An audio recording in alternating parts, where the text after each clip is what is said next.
Hi YouTube, this is Rose. This video is California preparing for a possibility of martial law. Also, we got an update in Wuhan, China. No new cases have been reported. We're also going to be looking at Dutch health minister collapses at podium during parliament debate on coronavirus. Very interesting. And the last story we will be discussing is a thief that breaks into a vehicle and steals 2 packs of 30-roll toilet paper. I guess it's a new way of shopping. Okay, folks, let's get started. Coronavirus. California prepared for martial law possibility. Governor Gavin Newsom said Tuesday that the state is prepared for the possibility of declaring martial law in effort to combat the spread of Chinese coronavirus. We have the ability to do martial law if we feel necessary, and I do believe that's thankfully to a executive order that Obama signed on a New Year's Eve on a Friday night. Correct me if I'm wrong, but he did some fancy writing when he was in office, and he did a lot of executive order signing. Newsom said during a press conference on California's ongoing response to the deadly illness, in what would be an extraordinary measure, martial law is the suspension of ordinary law and the imposition of direct military control of the population. Direct military control of the population. That's scary. Because I know on one side we might think, you know what, this crazy population needs controlling because most people are so out of control.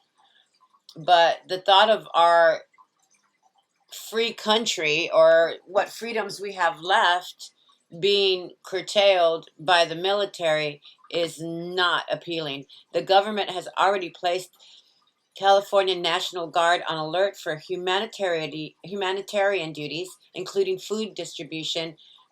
They should distribute the toilet paper with the rifles in their hands, and public safety activities. California, which approved a $1.1 billion in emergency funding on Monday, may exceed the state's roughly $21 billion in reserves.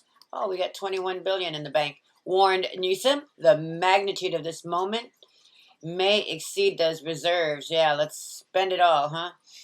Newsom also gave an assessment on the status of California schools, saying that few, if any, will be reopened before summer. That's great news for the kids. I know if I was a little kid and all of a sudden we didn't have to go to school no more, I'd be seriously happy. Plus, they're not going to be testing them because they don't feel it's appropriate to get kids once they go back to school to test them right away. U.S. and California health officials have repeatedly warned that the virus could have devastating impact and that the timetable for controlling it is not known. President Donald Trump on Monday said crisis could last until August. That's interesting. I was thinking till December, but I hope that I am wrong, and I hope the Donald is right. California's 415 hospitals have been planning for a surge of patients. Oh, is that right? Why have they been planning for a surge of patients? It surely seems like we are the testing grounds, huh, folks? Oh, yay for me. And the state of California that I'm in, they have about 88,000 beds, and not one of them is going to be used for me, I guarantee you, because if, God forbid, I do get sick, I'm not going to the doctors, because I know that God created me to heal, just like he did you. We were wonderfully and marvelously created, and with that, he gave us everything we need that is antiviral, coming from the earth, worldwide edible plants, food and medicine. Newsom said health officials are running models to determine needs based on various infection rates and resulting hospitalizations. Now, I know a lot of people say, but this is a bioweapon and it could be 5G, and, well, that is true, but you know what? They haven't killed us yet with all the fluoride and all the crap in the food and in the water and in the skies with the chemtrails. They're trying to turn us into human antennas, which I think they've succeeded with vaccines. We could lower these numbers, and I'm sure they have. And so I know that nothing can happen without God's permission. So I say let's just go for it and make this a proactive opportunity to take care of our bodies and stop the smoking. Everything. Don't smoke anything. And eat some more fruits, vegetables, nuts, seeds, and herbs.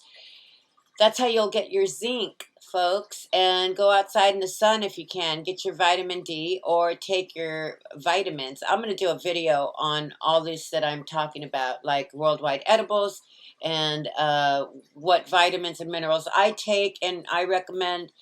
Let's keep going. So we had a very candid and sober, if not sobering, conversation about where we may be and where we need to go together. Together, let's go together. We're going into martial law together. Wonderful. Just a family fun night in California. He said after the meeting with the hospital officials, the good news is none of it surprises any of us. Huh.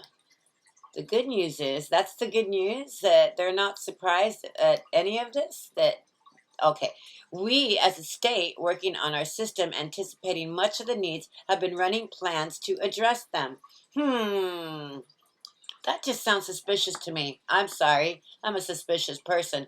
Let's see. I like to question everything, just like you. That's why we're truthers, he said. The state should have the 2 large hospitals in its possession as early as Friday, and will use the money from the emergency authorization to get them ready for service. Oh joy. That's how I feel, just like this dog. I don't know about that. Okay, next story. This one's a little bit happier, and I'm going to be using this according to fair use. Thank you very much. Fox News, let's go. Finally, some good news out of China. Wuhan reporting no new cases of coronavirus for the first time since the outbreak started there late last year. Our correspondent Benjamin Hall is following the global impact from London. Good morning, Benjamin. Good morning, Ed. And yes, certainly that is the news this morning, that it is going to give everyone some hope that this virus can be contained, it can be stopped with the right measures. Of course, in China, those were rather draconian measures, but nevertheless, optimism all round on that news today. With the right measures, that means boarding people into their homes, keeping people from saying anything to the media. No, I'm kidding. I'm sorry. I'm so thrilled that this news. I hope it's true. In Wuhan today, the epicenter of this virus, residents are now saying goodbye to the medical teams who flooded the city 3 months ago. Of over 80,000 cases in total in China, more than 70,000 have now recovered. And all of the 34 new cases today were found in people arriving from other countries. In fact, China is now sending medical teams and equipment to help in Italy, where the situation is increasingly bleak. There were 475 new deaths overnight in Italy, making it the deadliest day of the virus outbreak anywhere in the world since the beginning, including China. I would just like to pause for a second and say how wonderful are these people that are volunteering and going into these countries that are completely infested, is that the word? Just with this virus, and just straight on the front lines. God bless them and their work that they're doing. It's a beautiful thing. And the nearly 3,000 deaths there are set to eclipse China's total death toll. In Spain and other countries under lockdown, the military is out on the streets. In Germany, Chancellor Merkel has called the virus the biggest challenge since World War II. In Italy, they're calling it their 9/11. Russia and Mexico also now reporting their first deaths. In London, temporary morgues have been set up in preparation for a sharp spike in numbers. But despite rumours all week that there was going to be a total lockdown in London, the government has now announced that people will not be restricted to their homes in the foreseeable future, and public transport will continue. I find that very interesting, don't you? That the United Kingdom is not doing a lockdown, but Spain and Italy and France are straight up military zone. Frankly, for many people, it has been the uncertainty of not knowing what restrictions are going to come into place. That's caused the panic. That's caused the panic buying. So here in the UK, the government got ahead of that and said they've been rumours. No need to jump to conclusions yet. Schools here are going to shut on Friday, however. There's no sense of how long for, but certainly people trying to urge some of the panic that is going around. Okay, thank you, sir. Now, this next story is this Dutch health minister collapses at the podium during parliament debate on coronavirus. Let's check this out. Vraag is... Wacht even, ik schors de vergadering. Let's see that again. Isn't that an interesting fall? He didn't fall flat, face down because he was at a podium. Wacht even, ik schors de vergadering. Tell me what you think of that, folks. And let's keep moving forward as we see what he does after he... Ik schors de vergadering.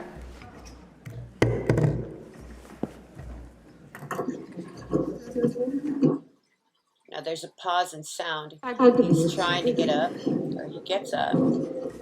He's like, no, I'm okay. Let me just drink some water.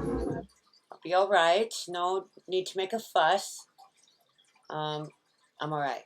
I'm okay. And then... De vergadering van de Tweede Kamer is op dit moment geschorst. And he seems to walk away okay. Very interesting. Very interesting. I'll leave the link to that if anybody's interested in that. And our last story will be thief breaks into vehicle, steals 2 packs of 30-roll toilet paper. In Eugene, Oregon, Police Department confirmed in a statement that it recently received an online report stating that an SUV's rear window had been completely shattered during a theft early Saturday last weekend, with a number of items including toilet paper gone missing. So, folks, if you buy your toilet paper, don't leave it in the car. I made the mistake of leaving my backpack when I went to go visit my friend in San Francisco that I grew up with and went to high school with. We kind of have a reunion at least once every 3 or 4 years. And my other girlfriend, Kathy, was driving her SUV, and we were just going for a very short walk. And when we came back, her back window was shattered and my backpack was gone. My daughter gave me that backpack, and I had a couple of skirts that I had just purchased too. So it was a bit heartbreaking, I must say. Eugene Police Department received an online report. Oh, okay. So it occurred on March 14th, somewhere between midnight and 5:45 a.m. On 11th Avenue. So this was in Eugene, Oregon, I believe. Eugene Police Department. Anytime vehicles are left unattended for extended periods of time, local thieves view it as favorable. Anytime vehicles are left unattended. Yep, there you go. Thieves come. The theft comes as many communities are locking down to prevent the spread of coronavirus, which has infected more than 208,000 people around the world and killed more than 8,300. Now, let's keep in mind that over 1 million die of heart disease every month in the United States only. It's preventable. Sure, you can't catch it from somebody else, but I don't know. I mean, why can't they just close the city down for about a week and spray everything? This is just very, very aggravating. Anyways, the outbreak has also fueled a rise in toilet paper roll purchasing over the last few weeks, with many supermarket shelves left empty, braced for shortages of home products while being stuck in self-isolation. So there you go, folks. We got a few stories coming out, some good, some not so good, especially for those in California. I pray all is well with your soul. And it is what it is, right? Let's try to stay positive, proactive, and let's care for one another and be kind to each other and pray for one another. As I pray for you, that God's peace and protection be with you in the name of Jesus Christ. Thank you for your precious time. I love each and every one of you, and we'll talk to you soon. Bye.